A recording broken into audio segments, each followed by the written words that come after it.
So for this last question, I asked, what do you think of colleges being allowed to set their own standards for judging evidence of a crime? And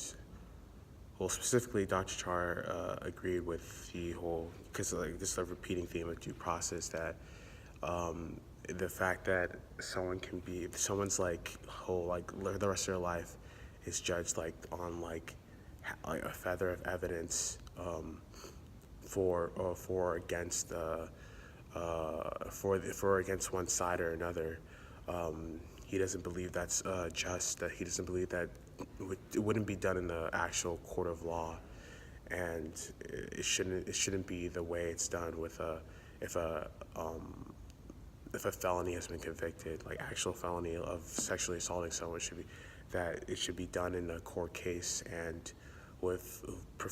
professionals who have been trained to do this, and lawyers who are trained to look at evidence, and they're trained to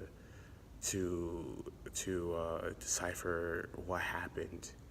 And he doesn't believe in the preponderance of evidence, the 51 to 49% chance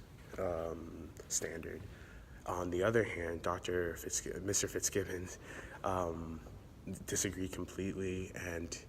he stated that, look, if 50% of the evidence says that you might have done this, then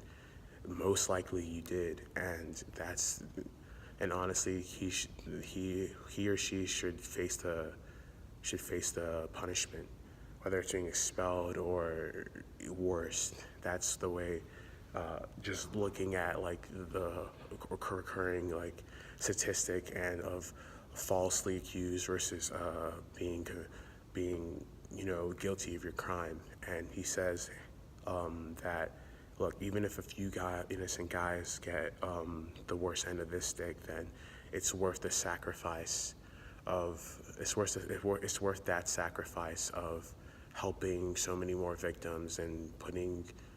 perpetrators of this crime, but either expelling them, labeling them as a sex offender, or just removing them from the university so that the victim can have a sense of peace.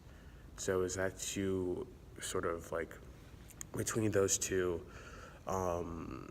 they sort of offered their this situation they disagreed completely, and it's like I said, it's sort of hard to really come to terms with this, because in one way you're helping more victims, and you're also ensuring that more people go to jail or more people are expelled, but then on the other hand, you're upholding like the sacred practice of due process, American right that has been installed by our founding fathers. So it's really, like I said, back to the introduction, like which moral view you want to choose: the Millesian consequentialism view, or the deontology and his view of absolute morality. So